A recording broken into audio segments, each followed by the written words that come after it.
پیسبوونی ژینگە لەم ساڵانەی پێشووە کە ژینگەی ئێمە بەداخەوە بەهۆی جەنگەوە بەهۆی جەنگی چەند ساڵەی پێشووە کە جەنگی عێراق ئێران بوو کە ژینگەکەمان زۆر تێکچوو بوو و بەهۆی ئەو بارودۆخە کە بەسەر هەرێمی کوردستانە هاو لە کۆتایی ساڵینەوەکانە کە دارەکان زۆر بڕانەوە لە هەرێمی کوردستان ژینگەکەمان بە تەواوەتی وێران بوو. خۆشبەختانە لەم چەند ساڵەی دوایە کۆمەڵێ ژینگە پارێز و کۆمەڵی ڕێکخراوی ژینگەی هەڵسان بە وشارکردنەوەی خەڵک بۆ ئەوەی کە ژینگەکەمان بپارێزین بۆ ئەوی دووربین لە کۆمەڵێ نەخۆشی و ئاو و هەوا و سروشتێکی پاک و جوانمان هەبێت. جەنگ لە هەر شوێنێکا بێت ئەو شوێنە وێرانکاری ژینگەیی بە دوای خۆیان ئەهێنێت. ڕاستە لەوانەیە ئێستا زۆر هەستی پێ نەکەین بەڵام لە ئایندەیەکی نزیکا بەداخەوە کە ئەڵێم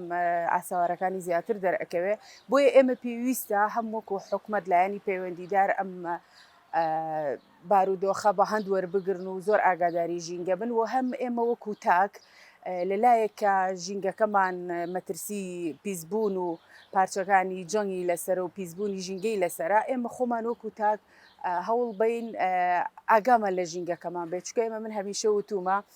ژینگە پێویستی بە ئێمە نییە ئێمەین پێویستمان بە ژینگەیە ئێمەین کە هەمیشە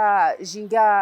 سەرچاوەی هەموو ئاو و هەوا و پاکی و خۆشیەکانی ژیانی ئێمەیە. ئەو درۆنانەی کە ئەکەونە خوارەوە پارچەکانیان کە جێ ئەمێنێ لە ژینگە بە هەزاران ساڵ ناتوێتەوە لە ناو خاکا بەڵام ئەوەنەی کە من ئاگادار بم لایەنە پەیوەندیدارەکان لایەنە ژینگەکان ئەو پارچانە ناهێڵن بمێنێتەوە لە ناو ژینگە کۆ ئەکرێتەوە و لە ئەبرێت. کاریگەری هەیە ئەو چکاوانە هەمووی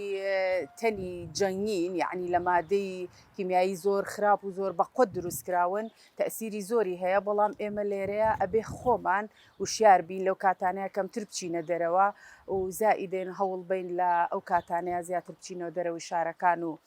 ئاو هەوای پاک و سروشت هەڵمژین ئەوەی کە لە ناو شارە هەوڵ ڕێگە بین ئەو بۆ نەبێ بە سەرمانەوە تووشی زەرەر و زیانمان کات. ئێمە لە وڵاتێکین کە بەداخەوە ئەیڵێم سنوورەکانمان پارێزراو نییە هەم زەمینی و هەم ئاسمانی بۆیە لێرە ئەبێت تاکی کورد خۆی وشیار بێت ژینگە بپارێزی ئێمە ئەتوانین لە هەر ماڵێکە لە هەر گەڕێکێکە خۆمان درەختێک بڕوێنین بۆ ئەوەی تەسیری ئەو پیسبوونی ژینگەیە لە سەرمان نەبێ دارستانەکانمان بپارێزین هەوڵ بین کە ئەچینە دەرەوە بۆ گەشت و سەیرانەکانمان ژینگەکەمان خۆش بێ ژینگەکەمان بپارێزین ڕاستە ئێمە ئەڵێن پارچە درۆنەکان ئەکەوێتە ناو سروشتی کوردستان و ژینگەکەمان پیسەکە بەڵام بەداخەوە من ئەیڵێم کە وەرزی بەهارمان لێیەت ئێمە کۆمەڵێ خەڵکی نابەرپرس کە ئەچێ بۆ گەشت و سەیران پاژماوەکانیان جێهێڵن بڕواو کە ئەمە لە پارچە درۆنەکان خراپترە بۆ ژینگە لە پارچە درۆنەکان زیاتر ژینگەکەمان پیسەکە من لێرەوە هیوادارم دەنگم بگاتە هەموو خانمان بە تایبەتی منۆکو ژنێ قساکەم